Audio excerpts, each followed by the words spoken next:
Hey friends, it's Sheree here with The Rewind. This is season 3, episode 9 of The Rewind. This is where we come together collectively as a community and outreach of Christ Universal Temple, the CUT Collective, the online community for Christ Universal Temple. We are here to unpack, to rewind the lesson sermon from March 22nd, 2026, where Reverend Wells gave the lesson sermon, Focus on What You Want. We are in the Lenten season, in the Lenten series. And LENT is an acronym we use for Let's Eliminate Negative Thinking. So beyond giving up chocolate and all kinds of things, I gave up wheat for Lent. It's let's eliminate negative thinking. What is the thinking that's keeping you from your highest good? And so this lesson series has been rich with opportunities for us and tips for us and scripture that reminds us that we can renew our minds. We can have a healthy, happy, prosperous life. We just got to get out of the way of it. And so we're going to take the limited thoughts, the error thinking that's in the way of our prosperous life and let it go, and let it go. So I'm excited to be here. It is, listen, this is in the Christianity game. This is game time. We hitting Super Bowl season where we really get an opportunity to celebrate the way shower, celebrate the way that was paved by Jesus the Christ for us to overcome, for us to remember who we are spiritually, and then have the courage and the audacity to act like it. All right. Without further ado. So wait. Before I bring Rev on, because Reverend Wells is in the hot seat today, I want to invite you that if you're listening to us live, if you're listening to record, whatever, however, just go ahead and like it on whatever platform you're listening to. Share it from whatever platform you are listening to, and let us help us spread the word. We want to make sure that people know that we are here, that we are committed to your spiritual growth, that we're here to support you, because sometimes you hear a word in a sermon and maybe you have a question about it. You can throw that in the chat. You can put that in our community. We have the CUT Collective community where you can have conversations and dialogue. That's on Facebook. So all the way live, we're here to support you in your well-being. Let me bring Rev on to the hot seat. Good morning, Rev. Good morning, Rev Ree. How are you? I'm wonderful today. A little fired up, can you tell? Yeah, that's a good thing. That's a good thing. It's always good to have the gusto of enthusiasm behind you. It is a good thing. I lead Lent in the mornings, and so so I'm coming off of that Lenten high. Mm-hmm. It's a good time. So you're already up. I am. I got up, and I have a routine for Lent because I truly believe in the season of spiritual immersion, of being really committed to spiritual growth. And so it gives me, it's my playtime. Those 46 days are my playtime to let go of some things for real. Mm-hmm. And so I got up this morning, like, let's do it. It's Holy Week is coming. It's like, it's Super Bowl week. Like I got hype. I got hype this morning. Yeah. That's dope. How's your complaint free coming along? So I do 24-hour fast with the complaining, so I can give myself a chance to reset. And I'll tell you, okay, I charged no complaining. It went all right. Went pretty well, actually. But we did a day on judgment, and so I issued a 24-hour fast from judging other people. Man, it's amazing and you're not judging others and not judging yourself. So it's tuning into your thoughts to that degree. I'm still working with it. I switched my bracelet. I love that throughout the day. Right, gotcha. I love that though. That's dope. Yeah, it's you got to go in. You got to pay attention to anything you need to do to tap into your thinking, to be aware of your thoughts and feelings. I say, we got to be present to it. If you're trying to change them, you got to be present to them. Right. If we're not intentionally focusing on what's happening within us, then we're less likely to determine what happens outside or what we're able to produce and experience and manifest based upon that lack of attention and intentionality. Absolutely. Absolutely. So the lesson from Sunday, March 22nd, that's what we're going to work with, is on part of the Let's Eliminate Negative Thinking series. Focus on what you want. And what I have discovered in the Lenten series, what I've discovered is that it is so easy to focus on what you don't want, that you give what you don't want so much attention, that it was like a reminder. Are you thinking about what it is that you really do want, and how to shift your mind that way? So the lesson was powerful, and a reminder in that way. And so we're here to talk about it, to unpack the lesson sermon from March 22nd, Christ Universal Temple at CU Temple. It's a full service on YouTube. And but we're gonna dive in right now. So Reb, let's pray, and then I want to hit that first clip. It's a good one. Let's do it. Let's just take a moment to turn within. If you're able to do so safely, I invite you to just close your eyes for a second as we take a couple of good, deep, centering breaths. As we breathe in the life of God, we release and exhale all toxins, all blocks, all negative buildup. Again, breathing in deeply, settling into the power of this moment. Exhaling and releasing that which no longer serves us. One more time, breathing in deeply to center ourselves, and exhaling, realizing that this process of grounding ourselves in the activity of breathing helps to settle the mind and make us receptive to the opportunity and the power of now. We bless and give thanks for this time to journey together as we recognize the power of being aligned in consciousness. We give thanks for all who plug into this vibration, knowing that right where they are, the presence and power of God is. We bless this sacred opportunity, and we know that the seeds of greatness have been placed within each and every one of us. And we commit ourselves to doing what we can, what we must, in order to nurture and cultivate those seeds that we might unleash our greatness on the world. We are open, we are receptive, we are ready. Amen. Amen. Amen. Amen. So we are going to rewind right now. I got my first clip locked and loaded. We're talking about focusing on what you want, and Rev talks about recalibrating your mind. I'm gonna play this one. But if it's also going by quickly for you, I want to encourage you to make sure that you take some time to recalibrate your mind toward God. Because Lent is a really powerful season. It's a wonderful opportunity and reminder of the work that we must do of identifying and releasing the thoughts, the beliefs, the behaviors, the conversations, the habits, the patterns that just are not working for us. Because it's those same things that often stand in the way of our highest good. Yes, yes, yes, yes. So the recalibrating your mind for this very reason, for this very season, right? To help us identify limited thinking. So as you are setting the tone for this series, what's your highest hope for the Lenten series? Like what do you hope people are able to get out of this? Transformation, right? That's the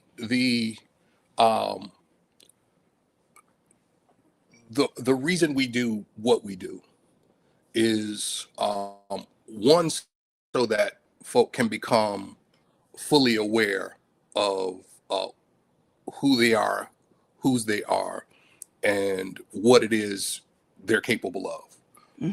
The second reason we do this is so that we can move from information to execution, right? And when moving from information to execution, one of the things that is a essential, necessary byproduct of that is change. And so, if at any point I find myself that I am in a place and I'm committed to going from where I am to where I am to be, then sometimes we just need support in that effort. And so, the goal, the hope, the reason, the purpose is to point you back to your divine potential, support you with the tools, the principles to live into that divine potential, and then for you to flourish in that in whatever ways are consistent with what you desire for your life, world, and affairs. So if there's something that's not working for you, I'd love to see you release it. If there's something that you're striving for, I'd love to see you stretch out for it. So that's my hope for anyone who tunes into this Lenten season, that they will release what does not work, take hold of what does, and then use it in order to propel themselves into their next level and next experience in unfolding the soul of themselves. Yeah, that is, and it really does work when you work it that way, when you give yourself that opportunity to transform. And the lessons that have been preceding this one, I think it's just like the momentum has been building. And I know that whether you've tapped in from the very beginning or whether you're just tapping in today, like you kind of I always say you got in when the water's warm, right? Like there's an energy that's been created that where there's an expectation of transformation. And I think that there's I know that sometimes we can show up in worship experiences without expectation for transformation. And that it seems in some ways nonsensical, but it could just be a habitual thing you do. I go to church, I sing the songs, I listen to the sermons, but That's right. That spiritual certainty that transformation can happen for me, in me, is it is really what opens you up for it. You like when we were going through ministerial training, one of the things that Reverend Mary Tompkin taught us is that the purpose of preaching is to move people. Like you don't need a preacher or a teacher if you're going to stay, if your commitment is to stay where you are. And if you show up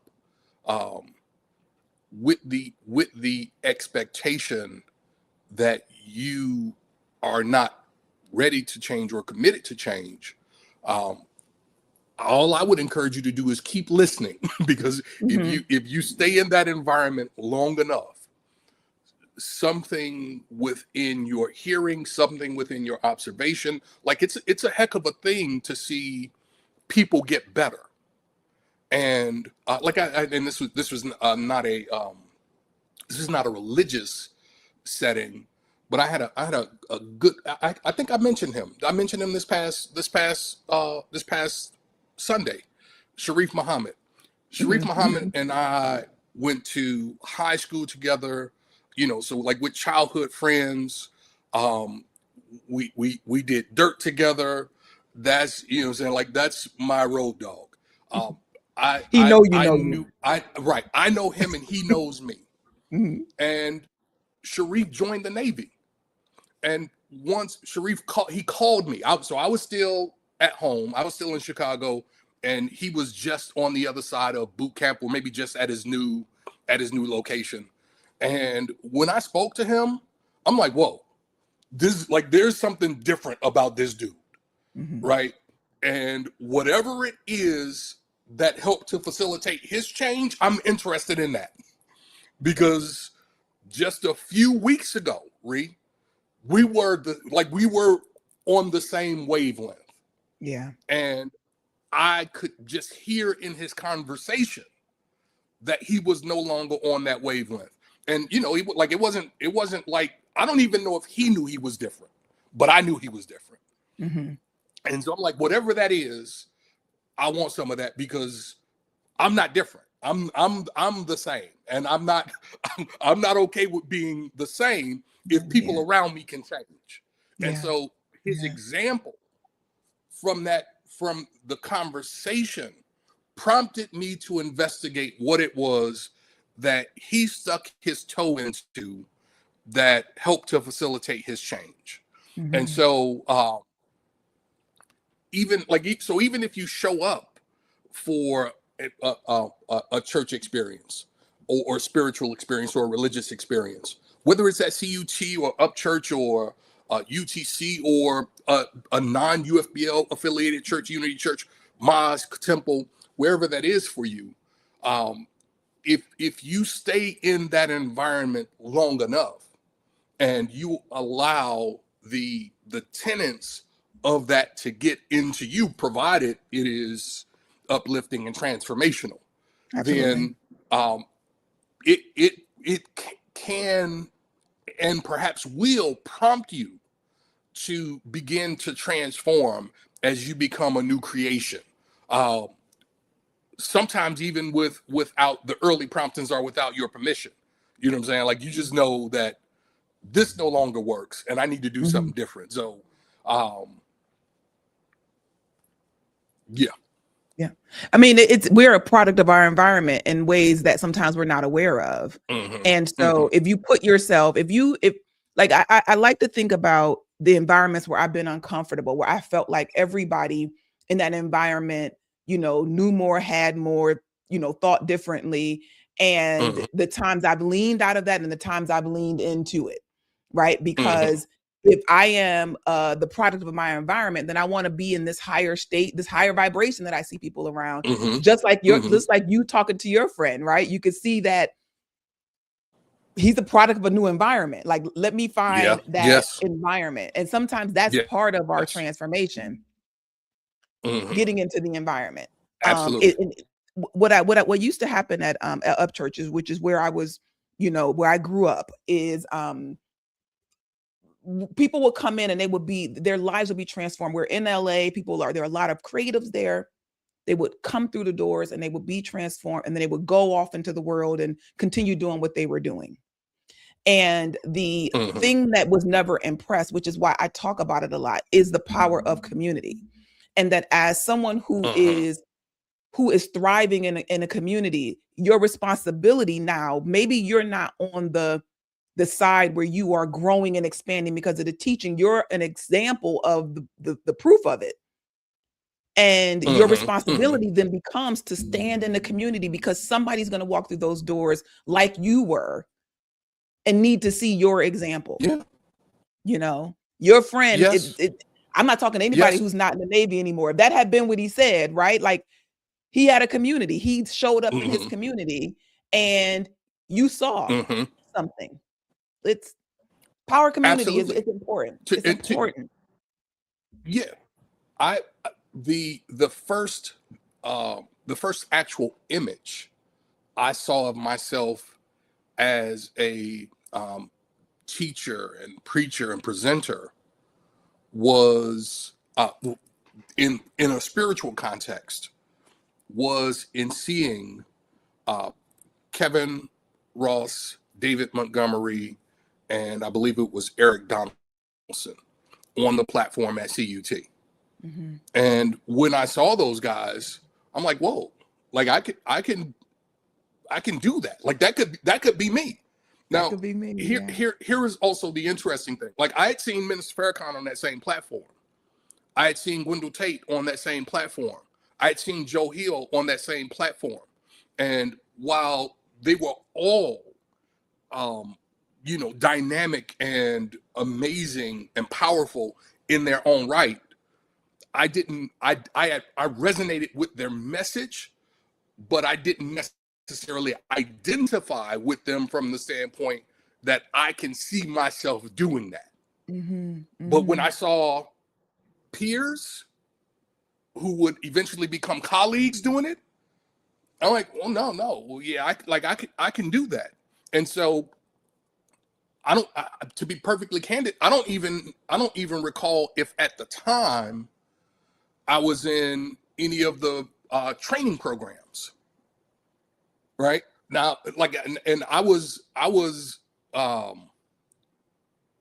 don't even think I had left for the Navy yet. when I saw that. So seeing them, I think, helps set the stage for when now I'm in the Navy and I have this dream or this vision of what it is, right? But being in the environment and being able to see the model, I believe, helped open me up to the possibility, so that when the dream came, I didn't just completely dismiss it. Right. I had already had like ocular proof that no, this is possible. This might be a thing you do. Listen, who knew we were going to dive into your origin story here on the Rewind? I love it. I love it. But that's well, I say that when you are expressing the gifts and talents within you, when you're singing the song God placed in your heart, you don't know who's watching and what impression you're making. Like, and that That's we true. are, That's we true. are you. When I say that you have the power to change the universe, to change the atmosphere, just by doing what God is That's pulling right. you to do, That's right? right. You That's don't right. even, it's like, Yes. is it worth it? Is it a big thing? Well, your choice, somebody saw that, it shifted someone's atmosphere. I think that's really truly how harmony happens in the universe, that we do our thing. You do what you're designed to do. And Absolutely. it blends together. It works together. And I love that you can Absolutely remember those moments when things opened up for you. Yeah, They could have said no. They could have said, I'm not predict ready. them. Yeah. Any number of things could have happened. Like I could have not gone to church on that morning, right? Or maybe only one of them is speaking and not all three. And maybe if there's only one of them speaking, then maybe I don't see it in quite the same way. But what one might be an outlier. Two could be a coincidence. Three is a pattern. You know what I'm saying? So like if there are three of these people who can do it, why can't I do it? Why can't I? Yeah. Because like at the time, like I'm not grounded in the truth at that time. I'm being introduced to it. Right. But that example of it really made it undeniable for me. And like not Rocco Erico, Deepak calls it like synchro destiny. To where all of these things align to help facilitate this particular result or this particular outcome. But to your point, like I agree that was a moment of synchro destiny for all of us, for the people who decided well before that on this particular day, we'll have these particular three young men as our presenters. Nobody knows I'm in the audience and gonna be inspired by that, right? Everybody's just saying yes to the power and possibility of the potential to support somebody moving from where they are to where they are to be. And it's funny that those, I don't know the one in the middle, but Reverend Kevin Ross and Reverend Eric Donaldson, I know they've had impacts on me. And this isn't just about ministry, but it's about doing and being who you're designed to be, that you're making a positive impression. It's not just for you. It's not just for you. And that helps me. That's right. It helps me when I don't feel like it. It helps me when I'm not feeling myself up to the task. It's like, it's not just about you pulling me out of my own thing. It's bigger than you. It's bigger than you. It's bigger than you. Yeah. It's bigger than you. And that's how great you are, that your mission is bigger than you. So to get to this space, right there. Go ahead, Rev. When I was working with a developmental coach, and at the time,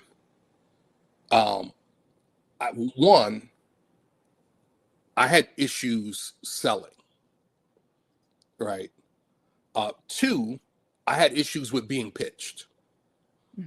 Now, I didn't realize it at the time, but I did have a visceral response to being pitched, and I had a visceral response to, being responsible for selling. And in our group, I wasn't the only one who had that response. Like somebody else was, having visceral response, but as it turned out, like they had the courage, whatever you want to call it, to say, well, like you said, this is, safe space. And so I just need to say, like, I'm feeling a certain kind of way about, it just seems like you're trying to get my money. And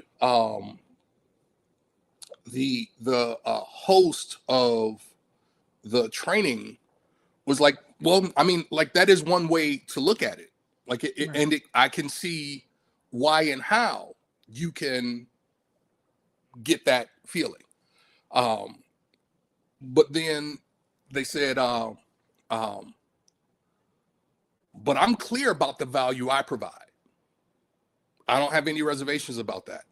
I'm clear about it. I've got track record, not only with myself, but with others I've worked with. So I'm clear about that value. Two, I'm not forcing you to buy anything. I'm presenting the opportunity. It's my job to present the opportunity. It's your job to say no if it doesn't work for you. Right? So you don't have to feel any kind of way about the opportunity. I'm presenting it to you. Doesn't work for you, no different than a commercial that runs on your TV. If it doesn't work for you, don't go buy it. It's okay. Right. Yep. Then they said, but three, I realize that it's bigger than me. Because while the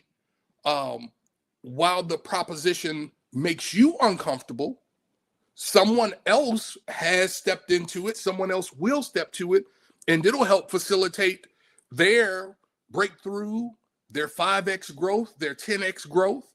Yep. And if I didn't present the opportunity because it made me uncomfortable or because it made you uncomfortable, then I would be putting a ceiling on myself and someone else who needs to benefit from the opportunity. And so the host was like, so I had to learn how to get comfortable with the work I put in, the value that I bring, with what it means when I'm unwilling to offer the opportunity, and with what it means when someone receives the opportunity and is, turned off by it or excited by it.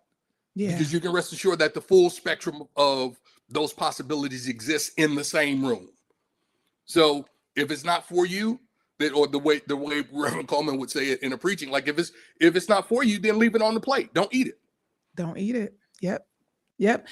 But I think that when I think about darkness coming to light, like those kind of moments where you see where you're in your way, right? Why aren't things clicking for me in my life? And it's like, so I'm an entrepreneur who doesn't like to sell. I'm an entrepreneur who doesn't like people selling to me. So every time a sales situation goes on, there's an underlying anger. There's an underlying resentment, and I'm wondering why I'm not thriving. I love when those, because you got to deal with yourself and overcome those things, which is what the heart of your message was about overcoming those things. So I don't run from those things when they come up in your mind, when you realize yourself that way. Hey, like I hate when people try to sell me stuff, and it's like, oh, do you? Right? No, that's their job. Yes. You said like that. That is literally their job. It's their job to try and sell you. So I was talking to someone else a few years later, and they had somehow gotten word that I had done some work with this particular host, and so they're like, I'm thinking about going through the program. What do you think? I'm like, I think it's absolutely amazing. It definitely helped me. I can see the difference. It's like I walked out of it. I walked out of the program, and within 6 to 8 months, made back every dollar that I had put into that program. And that was just right out of the gate. And so I'm telling the person, like, like it was beneficial. I found value in it. And I'm not suggesting that that's going to be the same experience for you, but that was my experience. And I did say there is the likelihood that you'll be presented with some opportunities on some upsells from other programs, etc. I said, and I don't know how you feel about that sort of thing. I said, but here's what I would offer to you on that. It's their job to present that to you. Mm-hmm. And it's your job to say no if it's something that doesn't work for you. And it's your job to say yes if you sense that it's something that does work for you.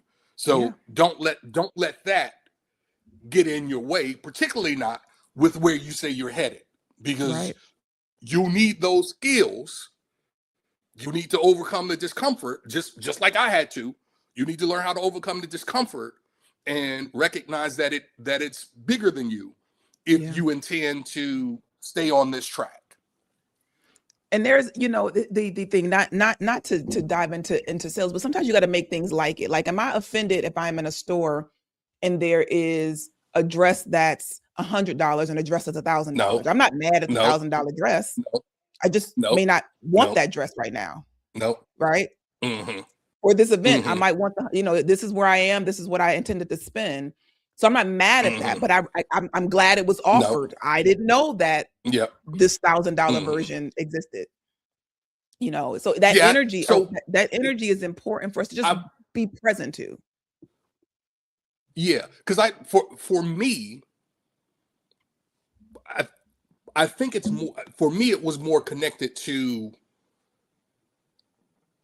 I don't want to say the person or a person, right? It's like, if I go on a car lot and I see what's on the lot, you're right, I'm not put out by that. If I go on the lot and it feels like the salesperson is trying to move me into a particular direction, then I feel some kind of way about that. But it's the same cars, just a perhaps different method, different approach. So you're 1000% correct. I am not offended by things being presented for sale. I walk into stores and browse sites where that's the whole purpose for the thing, to have stuff on sale.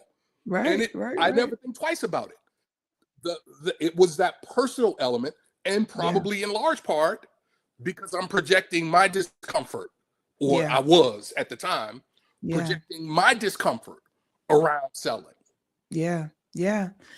I love it. I love when we have those experiences. We get to grow and know that some of those things are the barriers to our success. And so you talked about overcoming. I'm going to play this clip on being an overcomer because it's time. It's time to overcome.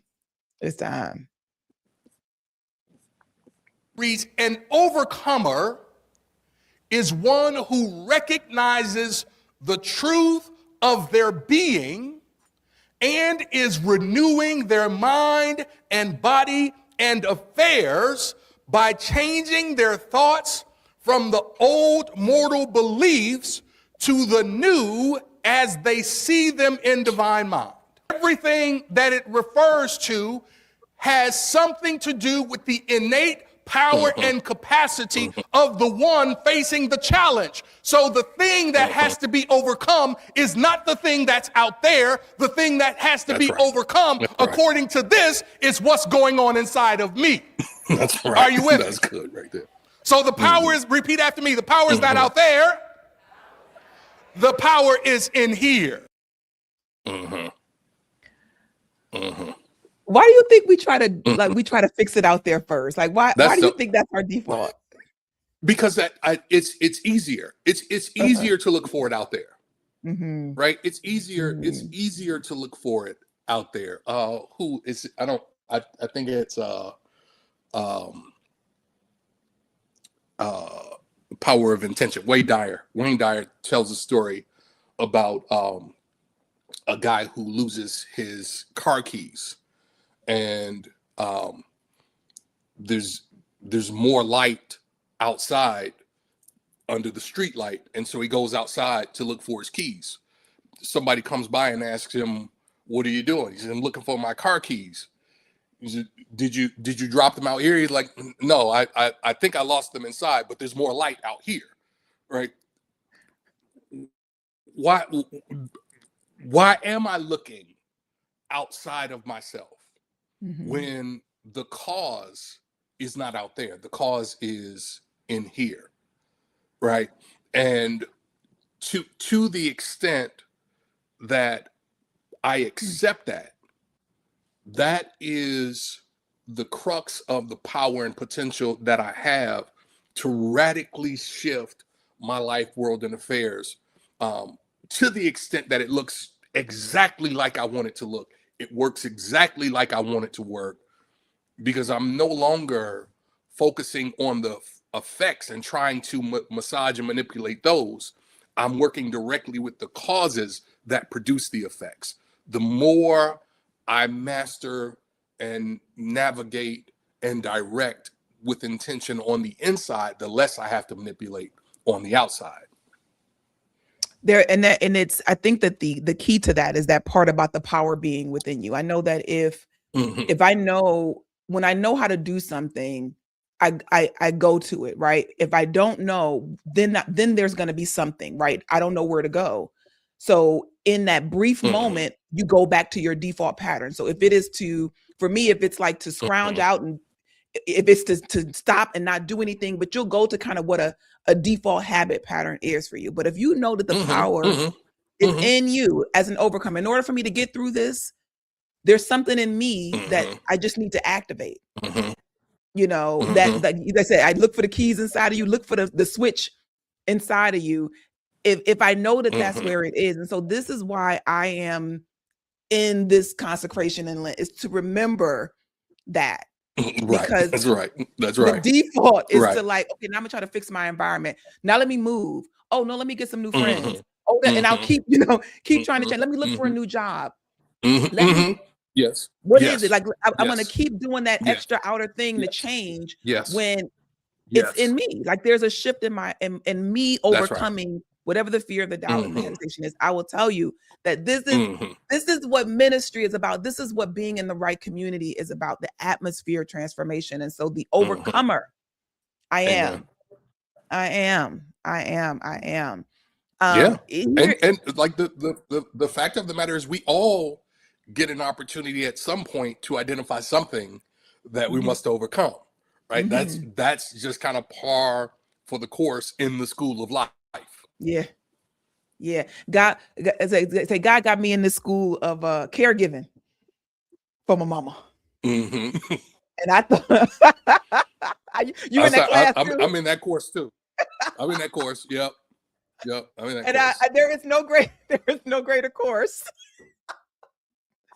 There is no. It's like I didn't know I was getting my PhD in life until I had to start dealing with. I know that course. With my mother at this space in her life, and at this space in my life. I am growing. I am healing. I am transforming. Amen. Amen. And so this is why I resented. It's funny. It's funny how you say that like a yogi. You haven't talked. So I met your Valley Girl persona. I think we met her last week, and I met Yogi Ree. We were just introduced to Yogi Ree. It's all in there. It's all in there. But I'll tell you, the part of your lesson, the part of your lesson I resented the most, it was this next one, because I enjoy joy and fun, and this part of your lesson didn't feel that way. which let me know I needed to lean in and listen again, listen again to it, because I didn't enjoy it. But here is my least favorite part of the lesson. Let's do it. Rejection hurts most when our worth is tied up in being accepted by other people. Rejection hurts most when our worth is tied up in being accepted by other people. But here's what I want you to know. Anything that grows encounters resistance, right? You go to the gym, you get on the bench, you grab the weights, you get on the Pilates machine, no resistance, no muscle growth. When I lift the weights, the resistance is not the problem. The resistance is the point. Is that right? Right. That's right. That's right. So the very thing that's making it hard is the thing that's making it work. Oh. See?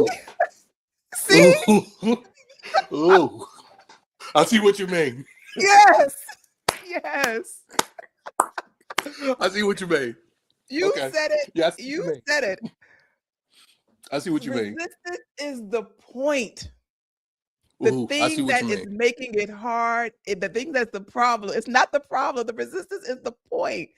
The place of growth is a point. And I felt that on every level. I felt that in the gym when I'm lifting weights. I felt how it literally just the burn of building muscle and not wanting to experience the burn. So therefore the muscle doesn't get built because the resistance is the point. The burn is the point. Right.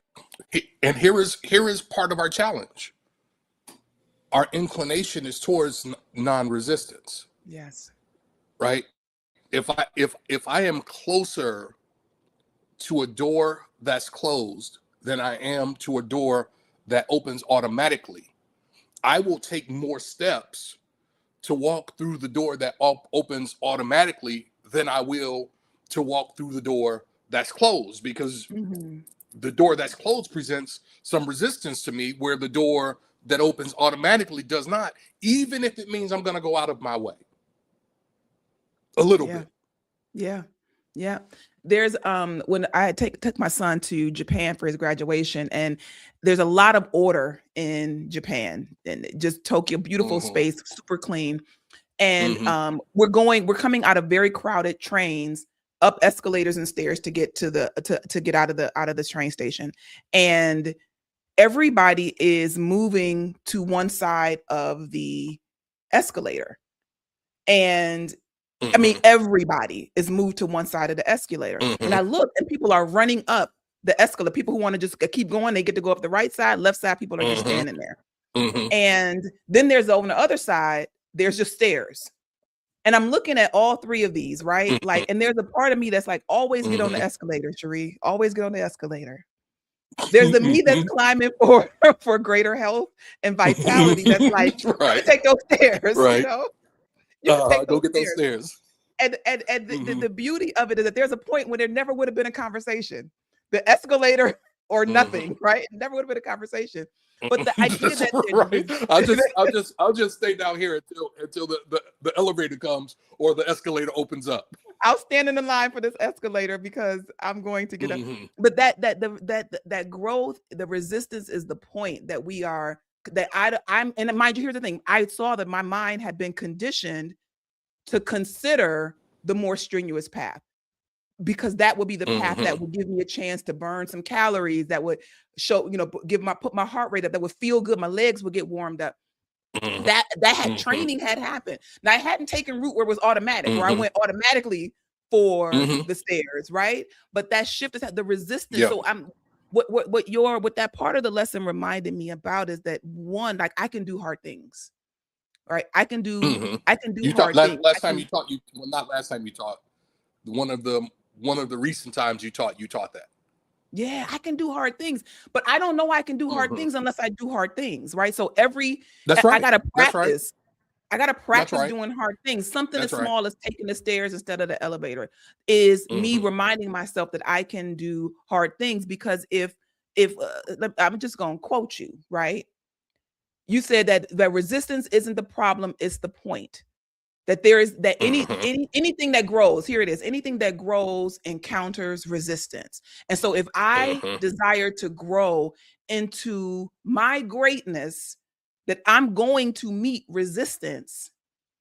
And I have to let myself know, y'all hear me dealing with myself? I have to let myself know that I can get through this. Like I have the innate power to get through this. This is what I have been working on when I'm fasting and feasting during Lent. This is why I encourage and I teach this. It's because it is reminding yourself that you can do something that's hard. So if like and people choosing fast and they say, "Oh, I'm fasting from chocolate," and I say, "How often are you tempted with chocolate?" And it's like, oh, like so. If there's no chocolate in your house, you never see chocolate. Like the fast chocolate is cute. That's right. It's cute. I chose to fast from wheat because bread is everywhere and it's cookies and cakes and pie. It's everywhere. So that was going to get I'm going to have some resistance I can work with their practice. Yes. Saying no to what doesn't serve me. I have to practice that. I had to practice that. I had to practice because, Girl Scout cookie time would come and there's cookies everywhere and I want to support the children. I do not eat random snacks. Just because you're offering it does not mean that I have to eat it, right? Just because it's free, my friends who love to hook up, just because it's free does not mean that I need to have it. So that this, and I tell you, this was my least favorite part of your lesson, because I don't want to feel the tension that comes with growth. I just had to admit that to myself. I wanted to feel fun. And then I remember that it can feel fun in the reach for it. Like there's something that's triumphant about overcoming and doing what you didn't think you could do. Giving it a try. Like that can be the fun, as I gave it a try. And at some point, like failing began to be a thing. As opposed to just, I'm going to give it a go. Let me see if I can, like that playfulness to it. Yeah. So I think there's also the opportunity to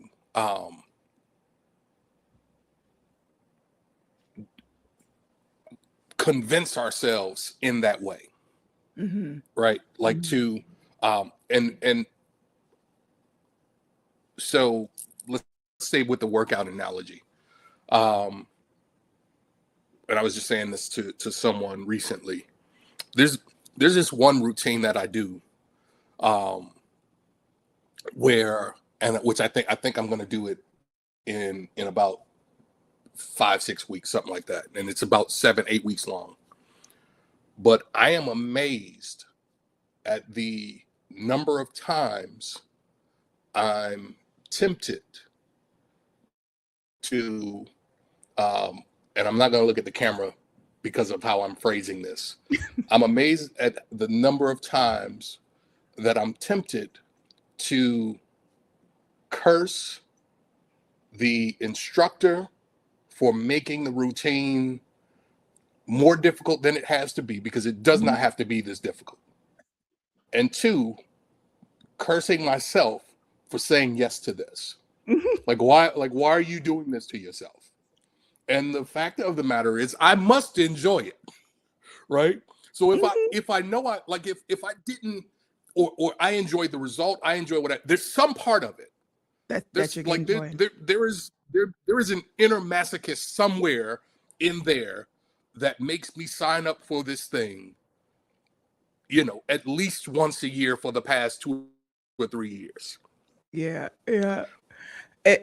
And so I should just convince myself that I enjoy it, because why else would I keep doing it? Yeah.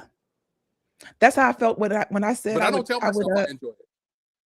That's how I felt when I signed up for Lent. I was like, Lent, like, y'all don't know. Let me tell y'all. Let me give y'all a peek into my Lent life. Right. So back when I was doing this, and my son was young. This is my 13, 14 year doing this, and so my son was young, and so we were on the phone and I would get up and I would have this 7 to 7:45 experience with everybody while getting him dressed for school. And I would go take him to school, go to work, and do this thing all over again every day. And it's a marathon. Like you got to build up for it. And as he got older and got more independent, he wasn't the factor, but it was, now there's a camera, right? So I got to get up and I have to turn that camera on. And there's a version of Sheree that is not going to go on camera just looking like I got out of bed. Like, so I had to pull it together. So we're talking, and then I started working out. So we're talking, I'm getting up at 4:30 in the morning. I'm going to the 5 o'clock class at gym. I come home, I get myself together for the 7 o'clock Lenten experience. And then I am out the door to go to my job at 8:30. This was every day for 46 days. This is what I've decided to do. So when someone say, are you doing Lent this year? And I'm like, I'm thinking about what it takes in my life, the preparation every day and what that's going to take. That's but right. I did it 14 years. Like, so there's something in it that is that's fun, right? Something in it that I know the benefit. And I'll sometimes sit in that. And sometimes we do have to sit in the end to say, what good is this going to bring to my life? Like, oh, I know the charge it gives. I know the space that it creates. I know it's going to be challenging, but I know I'm built for it because, again, you talked about that overcomer has an inner power, and you got to remember that. And but it may not always be your first thought. That's what I was trying to say. The inner power isn't always my first thought. It's the sacrifice. Right. It's the resistance, the pain part, right? That I'm going to meet the resistance. That resistance in my mind, I had to get over it. I'm grateful that I did. Especially for this Lenten, because I hadn't planned on doing it, especially for this one, because I came on and was totally honest. Like, I'm doing this for me. Like this is this was for me, friends. And we've been rolling together. It's been totally freeing and wonderful. I got one more clip. Let me see what this clip is about. Okay. So we're talking about the lesson of the title of this lesson was focusing on what you want. And so these are some ways to deal with that focus. So the resistance is one of the things that comes up because we think that maybe resistance means stop, when resistance is the point, because our intent is to grow. We're expanding our capacity. There are you will meet resistance. And I think that just accepting that is step one, right? Just accept that it's going to be some resistance. Here's something about about why we are accepting the end. I think that'll set this one up. Here we go. Last clip. Okay. So when it comes to faith, I want to just give you 4 things to help you keep the faith. The first is just to be consistent. Put that in your notes. Be consistent. By being consistent, I'm asking you, what's the frequency with which you see yourself in your desired state? Second thing I've got to do is I've got to get clear. Why? Because your subconscious mind does not know the difference between something you are vividly holding and something you've actually experienced. Wait. So 2 things, right? That we're talking about being consistent and being clear. And then I'm going to give you all 4 because I didn't pull the clip. I didn't pull all 4. But the 4 things he said when it comes to faith, 4 things: be consistent, get clear, concentration, and continuation. The subconscious mind does not know the difference between something you are vividly holding and something you've actually experienced. Talk to me why that's important to know. Like why is that important to know how that works in subconscious mind? That's important to know because of the power of the subconscious mind, right? So what we often talk about how powerful our thinking is, but we sometimes miss the opportunity to point out how equally potent, perhaps even more so, well, scientifically more powerful, the subconscious nature is than the conscious phase of mind. So if I subconsciously believe something, then I'm much more likely to act on that which I believe, whether it is true or not. Mm-hmm. And so um, if I am clear about my desire, my intention, my commitment to transformation, and I'm impressing my subconscious mind with that consistently, then I am appropriating the power of my subconscious mind to help bring forth that experience. And it doesn't matter that I haven't already had the experience. My subconscious mind, in my subconscious mind, is coded as though it is a now part of my experience. And Mm-hmm. so my subconscious then begins to work to make that an repeating or actual part of my experience. So when it's not child's play, right? To visualize, to dream and imagine what it is that you desire, because you said that the subconscious mind, which is productive, right? We reflect Mm-hmm. from it, that it doesn't know if you're holding it in mind or if you're actually experiencing it. And I know that I have I don't know, I guess it's like not understood the value of holding something in mind, like just even sometimes being afraid to Mm-hmm. desire something Mm-hmm. because you are Mm-hmm. maybe feel so far from it, or maybe you've wanted something in the past Mm-hmm. Mm-hmm. and it Mm-hmm. didn't come to pass and it was Mm-hmm. disappointing.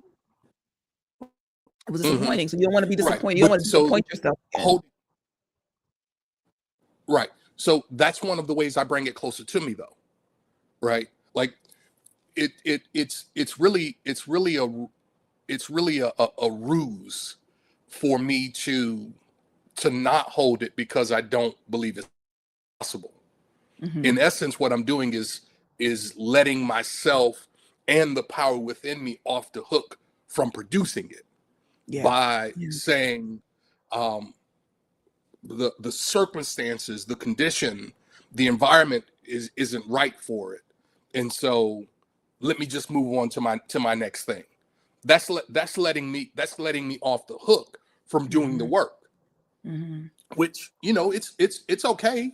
We might have pivoted from that to whatever is next for us, but there is something to be said for the conscious commitment it takes to holding the thing until it manifests itself, Yeah. right?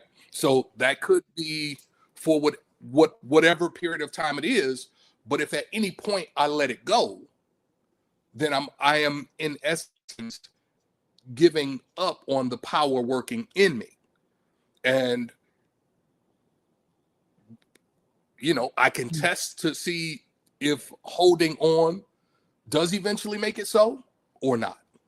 Mm-hmm. Mm-hmm. Um, Beautiful, beautiful, beautiful. So I am grateful for the conversation. I'm grateful for the information you gave us, reminding us that we are overcomers and that this is a power that is within us. And so we got to use this is a practical Christianity. Use what you have. I want to let you know that Rev is giving the lesson sermon on Easter Sunday at Christ Universal Temple. And we will, oh, that's the wrong flyer. But anyway, it's on April 5th. And this is an invitation to you to come to the temple on April 5th. We're going to have an amazing experience for the children. There's going to be some gifts and fun and just a powerful word as we celebrate the journey of Jesus and celebrate the rising of the Christ within each and every one of us. Right following that, next week we're going to be launching a series to help you stay risen, right? To help you stay in practice and that practice of breaking resistance, overcoming is Manifest 2026. kicking off in person in the temple in Chicago, Christ Universal Temple, on Sunday, April 12th after service. And then we'll also be hosting a virtual for the online community, a virtual manifest. Virtual manifest, y'all, is coming on Wednesday, starting April 15th at 6 p.m. And so register at manifest.cutemple.org for both of those experiences. And we are so grateful for these opportunities to grow together. Rev, thank you for being in the hot seat. Thank you for what you've come to share. I am grateful. We'll be back next week. I think it's Gavin Jackson who'll be in the hot seat. He's giving the lesson sermon for Yes. Palm Sunday.